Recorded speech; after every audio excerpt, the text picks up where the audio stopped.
മരടിലെ ഏക സർക്കാർ ഹൈസ്കൂളായ Maradu Mankayi school ചോർന്നൊലിക്കുന്നു.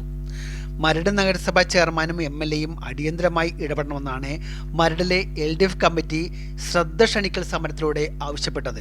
Maradu LDF committee Maradu SN പാർക്കിന് സമീപം ശ്രദ്ധ ക്ഷണിക്കൽ സമരം സംഘടിപ്പിച്ചു. മരട് നഗരസഭാ കൗൺസിലർ ശ്രീമതി നിഷ പ്രതാപന്റെ അധ്യക്ഷതയിൽ കൂടിയ ശ്രദ്ധ ക്ഷണിക്കൽ സമരം CPIMന്റെ area secretary Shri P Vasudevan ഉദ്ഘാടനം ചെയ്തു. ശ്രദ്ധ ക്ഷണിക്കൽ സമരത്തിൽ LDF നേതാക്കന്മാരായ MP Sunilkumar, AU Biju, AR Prasad, PB Venugopal, KA Devasi, NA Najeeb എന്നിവർ സംസാരിച്ചു. മരട് മാങ്കായിൽ ഹൈസ്കൂൾ നമ്മുടെ പ്രദേശത്തെ വളരെ പഴക്കം ചെന്ന, പ്രാധാന്യം വളരെയേറെ ഉള്ള ഒരു വിദ്യാലയമാണ്. 2016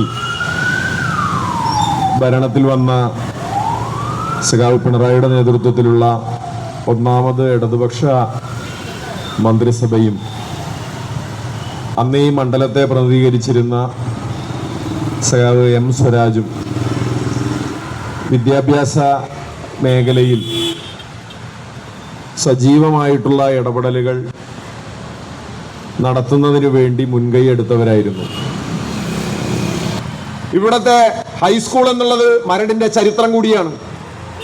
ആ മരടിന്റെ ചരിത്രം ഈ ഭരണാധികാരികൾക്ക് മനസ്സിലായില്ലെങ്കിൽ അവരെ മനസ്സിലാക്കിക്കാൻ കഴിയുന്ന നിലയിലുള്ള ശക്തമായ സമരങ്ങൾക്ക് നേതൃത്വം കൊടുക്കേണ്ടി വരും. അവർ പറയുന്നത് അത്രയധികം കുട്ടികൾ പഠിക്കുന്നില്ലല്ലോ എന്നുള്ളതൊക്കെയാണ്. കുട്ടികൾ പഠിക്കാനൊക്കെ വരും, സൗകര്യങ്ങൾ നല്ല നിലയ്ക്ക് വികസിപ്പിച്ചു കഴിഞ്ഞാൽ. പക്ഷെ കുട്ടികൾ ഇങ്ങോട്ട് വരരുത് എന്ന് തീരുമാനിക്കുന്ന ഭരണാധികാരികൾ ഉണ്ടെങ്കിൽ സൗകര്യങ്ങളും ഉണ്ടാവില്ല, കുട്ടികളും ഉണ്ടാവില്ല. അതാണ് ഈ മരടിന്റെ ശാപം. ഈ മരട്ടിലെ ഇവിടുത്തെ മുനിസിപ്പൽ കൗൺസിൽ നേതൃത്വം വാർത്ത സംഘടിപ്പിക്കുന്നതിന് വേണ്ടി ഉള്ള ചില പരിപാടികളുമായി പോവുക എന്നുള്ളതല്ലാതെ കാര്യക്ഷമമായ ഒരു പ്രവർത്തനവും നടത്തുന്നില്ല. വിദ്യാഭ്യാസ മേഖലയിൽ ഇടപെട്ട് കഴിഞ്ഞാൽ അതിന്റെ മെച്ചം എന്താണ് എന്നുള്ളത് ഇടപെടുമ്പോൾ മനസ്സിലാവും. അങ്ങനെ ഇടപെട്ടിട്ടില്ലെങ്കിൽ പിന്നെ പറഞ്ഞിട്ട് കാര്യമില്ല. മഴ പെയ്യുമ്പോൾ പോലും സ്കൂൾ വരാന്തയിൽ കയറിയില്ല എന്ന് കഴിഞ്ഞാൽ പിന്നെ പ്രശ്നം പോയി, വേറെ മാർഗമൊന്നും മുന്നിലില്ല. ആ ബോധത്തിലാണ് നിൽക്കുന്നത്. ആ ബോധം ഒഴിവാക്കിയേ പറ്റൂ ഒരു ഭരണാധികാരി, ഇവിടുത്തെ ഭരണ നേതൃത്വം. ആ നിലയ്ക്ക് ഗൗരവത്തിൽ ഈ പ്രശ്നത്തിനകത്ത് പരിഹാരമുണ്ടാകുക എന്നത് പ്രാധാന്യമുള്ള കാര്യമാണ്. മരട് മാങ്കായിൽ ഹൈസ്കൂളിനെ സംരക്ഷിക്കുന്നതിന് വേണ്ടിയിട്ടുള്ള പ്രവർത്തനം ഇവിടെ ഇടതുപക്ഷ ജനാധിപത്യ മുന്നണി വളരെ കൃത്യമായി തന്നെ ചർച്ച ചെയ്ത് പ്രവർത്തനങ്ങളുമായി മുന്നോട്ട് പോകുന്നതിന് ആവശ്യമായിട്ടുള്ള തീരുമാനങ്ങൾ എടുത്ത് വരുന്ന ഒരു സാഹചര്യമാണുള്ളത്.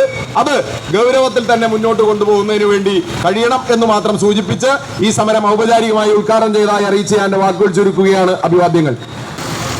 നിങ്ങൾക്കറിയാം, കഴിഞ്ഞ ഒരാഴ്ചയായിട്ട് നമ്മുടെ നവമാധ്യമങ്ങളിലൂടെ ചോർന്നൊലിക്കുന്ന മാങ്കായി സ്കൂളിൻ്റെ വാർത്തകൾ നിങ്ങളെല്ലാവരും വായിച്ചു കഴിഞ്ഞിട്ടുണ്ട്. ഒരാഴ്ചയ്ക്ക് മുമ്പാണ് നമ്മളുടെ 100 വർഷത്തിലധികം പഴക്കമുള്ള മരട് മാങ്കായി സ്കൂളിൻ്റെ 5, 6, 7, 8 ക്ലാസ് റൂമുകളുടെ മുകളിലേക്ക് ഒരു ടർപ്പോള വലിച്ചു കെട്ടി അവിടെ അധ്യയനം നടത്തുന്നത് നമ്മുടെ ശ്രദ്ധയിൽപ്പെട്ടത്. അതിൻ്റെ അടിസ്ഥാനത്തിൽ പ്രതിപക്ഷ കൗൺസിലർമാരെന്ന നിലയിൽ LDFൻ്റെ പാർലമെൻ്ററി പാർട്ടി ലീഡർ അടക്കമുള്ള ജനപ്രതിനിധികൾ ഈ സ്കൂൾ സന്ദർശിച്ച് ആ സ്കൂളിൻ്റെ ശോചനീയാവസ്ഥ കണ്ട് മനസ്സിലാക്കി. ആ ക്ലാസ് റൂമുകൾ ചെന്ന് നോക്കിയപ്പോൾ ടർപ്പാള മാത്രം വലിച്ചു കെട്ടിയ സ്ഥിതിയിലല്ല, അതിൻ്റെ സീലിംഗ് അടക്കം താഴെ വീണ് കുറേ മുകളിൽ താഴെ വീഴാറായി നിൽക്കുന്ന രീതിയിലും ആ ക്ലാസ് മുറി ആകെ മരപ്പട്ടിയുടെ മലവിസർജനം കൊണ്ട് തീരെ അഴുക്കായി കിടക്കുന്ന ഒരു സ്ഥിതിയിലുമാണ് ഞങ്ങളുടെ ശ്രദ്ധയിൽപ്പെട്ടത്. അവിടെ അധ്യയന വർഷം തുടങ്ങുന്നതിന് മുമ്പ് തന്നെ നടത്തേണ്ട അറ്റകുറ്റപ്പണികളൊന്നും തന്നെ സമയബന്ധിതമായിട്ട് ചെയ്തിട്ടില്ല എന്നുള്ളതാണ്. നമുക്കറിയാം, നഗരസഭയ്ക്ക് അല്ലെങ്കിൽ ഒരു തദ്ദേശ സ്വയംഭരണ സ്ഥാപനത്തിന് സർക്കാർ നിർദ്ദേശപ്രകാരം ആ സ്ഥാപനങ്ങളെ നഗരസഭയ്ക്ക് വിട്ടുകൊടുക്കാറുണ്ട്. അത് എന്തിനാന്ന് വെച്ചാൽ അതിൻ്റെ അടിസ്ഥാന സൗകര്യ വികസനം ആ തദ്ദേശ സ്വയംഭരണ സ്ഥാപനം ചെയ്യുക എന്നുള്ളൊരു ഉത്തരവാദിത്തമാണ് അവർക്കുള്ളത്. അതല്ലാതെ അവിടെ നടക്കുന്ന പരിപാടികളിൽ ഫോട്ടോ എടുത്ത് ഞാൻ ഉദ്ഘാടകനാണ് എന്ന് പറയുന്നതിന് വേണ്ടിയല്ല ആ ഒരു പദവി നഗരസഭയ്ക്ക് അല്ലെങ്കിൽ തദ്ദേശ സ്വയംഭരണ സ്ഥാപനങ്ങൾക്ക് കൊടുത്തിട്ടുള്ളത്. ആ ഉത്തരവാദിത്തം ഈ അധ്യയന വർഷത്തിന് മുൻപ് നഗരസഭ ചെയ്തിട്ടില്ല എന്നുള്ളതാണ് വസ്തുത.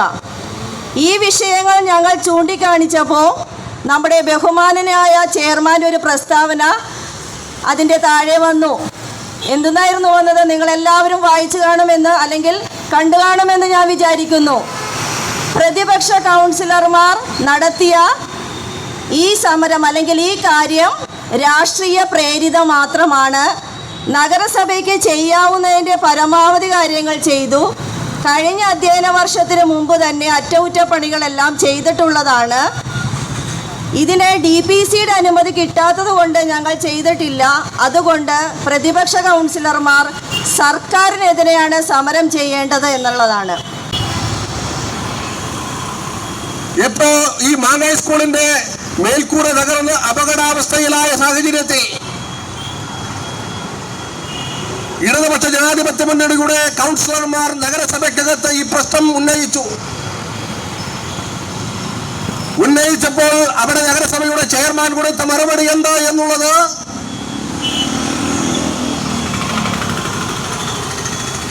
തൊട്ടടുത്ത ദിവസം മാധ്യമങ്ങളിൽ വാർത്തയായി വന്നിട്ടുണ്ട്. എന്താ നഗരസഭയുടെ അധ്യക്ഷൻ പറഞ്ഞത്? ഇതിനെല്ലാം കാരണം കേരള സംസ്ഥാന ഗവൺമെന്റാണ്. പദ്ധതിക്ക് ആവശ്യമായ DPCയുടെ അംഗീകാരം ലഭിക്കാത്തത് കൊണ്ടാണ് വാങ്ങുന്നതിന് വേണ്ടി, കമ്പ്യൂട്ടറുകൾ വാങ്ങുന്നതിന് വേണ്ടി, ഫർണിച്ചറുകൾ വാങ്ങുന്നതിന് വേണ്ടി തങ്ങളോടൊപ്പം തോളിൽ കൈയിട്ട് നിൽക്കുന്ന ചില ആളുകൾക്ക് തങ്ങളുടെ താല്പര്യപ്രകാരം ചില വർക്കുകൾ അവരുടെ കൈകളിൽ തന്നെ സുരക്ഷിതമായി ലഭിക്കാൻ കഴിയുന്ന വിധത്തിലൊക്കെ മുൻകൂറായി നഗരസഭയുടെ അധ്യക്ഷൻ പണം ചെലവിട്ടതിന് ശേഷം കൗൺസിലിന്റെ അംഗീകാരത്തിന് വരുന്നിട്ടുള്ള കാര്യങ്ങളെല്ലാം ഞങ്ങളുടെ മുമ്പിലുണ്ട്. എന്റെ ഈ നഗരസഭാ പരിധിക്കകത്ത് പഠിക്കുന്ന കുട്ടികളുടെ ജീവനും യാതൊരു വിലയും കൽപ്പിക്കാൻ ഈ നഗരസഭയുടെ ഭരണക്കാർ തയ്യാറാകുന്നില്ല എന്നുള്ളതാണ്.